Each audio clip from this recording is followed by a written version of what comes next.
From what you're seeing on your screen right now, it looks like I'm having a great time traveling to a beautiful location. And that's mostly true. But what you don't see is how insanely hot it was and how many hours I spent on that damn bus. I feel like a lot of the time, traveling is more enjoyable when I'm looking back on it and reliving the experience than when I'm actually traveling. Or maybe that's just me. Look at that! I'm in Hakone! So I try to capture all the memories so I can relive them later, which is good and all, but I feel like it's kinda sad that in the moment, I can't fully enjoy myself and be impressed with wherever I'm visiting. So I have a problem with being amazed. Even in an amazing place like this, sometimes I'm thinking to myself, oh, it's just another place, isn't it? I feel like a big reason that I don't enjoy my trips as much in the moment is that I'm not in the right state of mind to be impressed. I've just gone through a ton of travel and slept in an unfamiliar location, so unless the place is really incredible, like the shrine at Hakone at 5 AM, my reaction is lukewarm. But like, this place is kind of amazing. I have the place all to myself.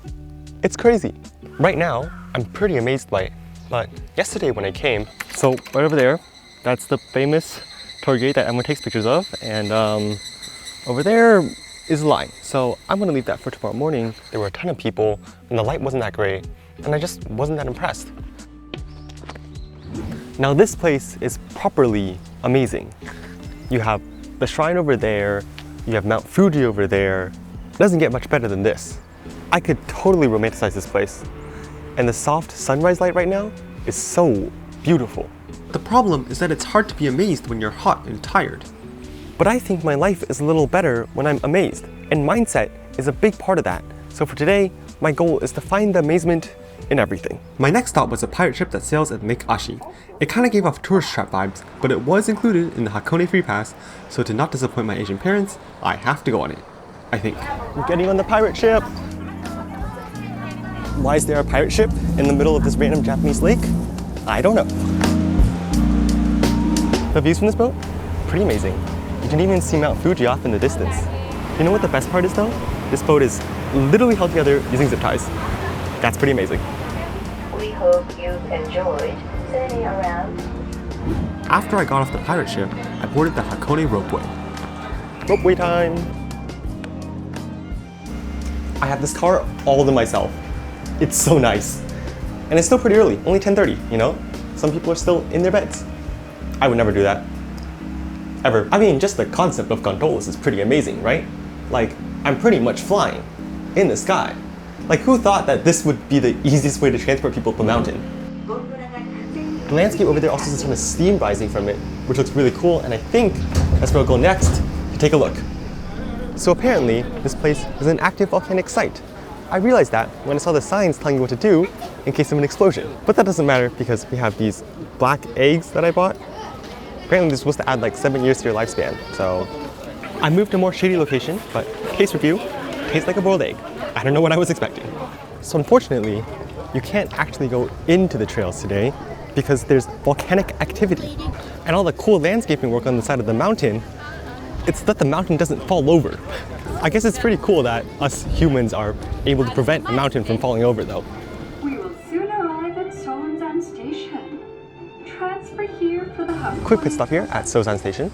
They have a free footbath here. One thing that I found super cool here was the reflection of the clouds on each of those cars' windshields.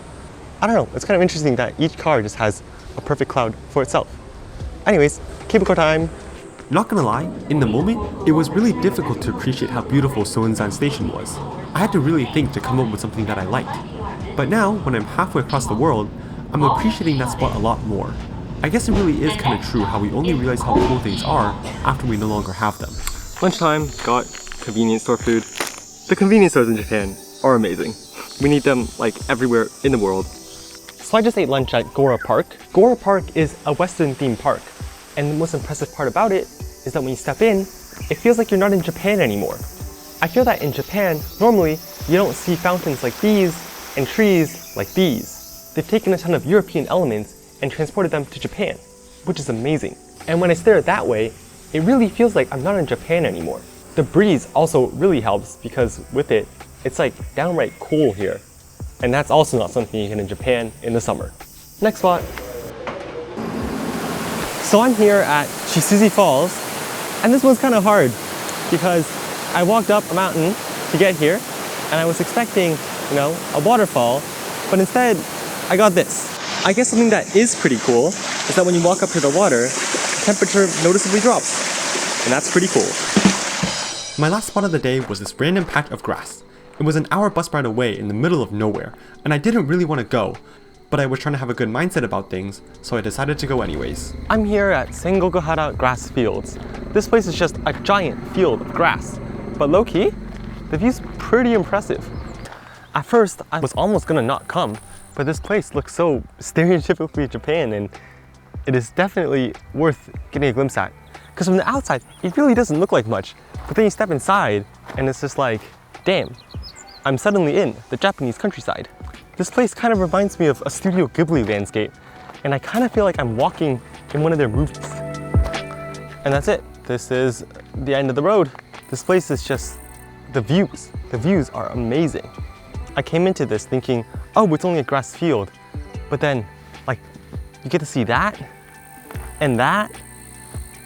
Like, this place is pretty nice. Highly, highly recommend. Even ignoring the amazing mountain views, just looking at this sheer amount of grass is pretty amazing. There's something in my caveman brain that just goes, lot grass good. Yes, this place is just a bunch of grass, and it's full of insects and it's sweltering hot, but it's also a vibrant green plain, teeming with life and reminiscent of a movie. I feel like through the screen, it's easy to think, oh, of course you enjoyed it, it looks beautiful. But I gotta be honest, when I first got there, I was not in a mindset where I could enjoy it. I had to actively tell myself to focus on how nice the place was and not focus on the heat and how tired I was. Mindset is such a large part of being amazed. Also, yes, I'm back at this spot. I love this view. Today, instead of fixating on all the bad bits, I tried focusing a little more on the good ones, and that has made a whole world of difference. And I would highly recommend for all of you guys to try it out as well. Is that it? Is that a wrap? That's a wrap. That is a wrap.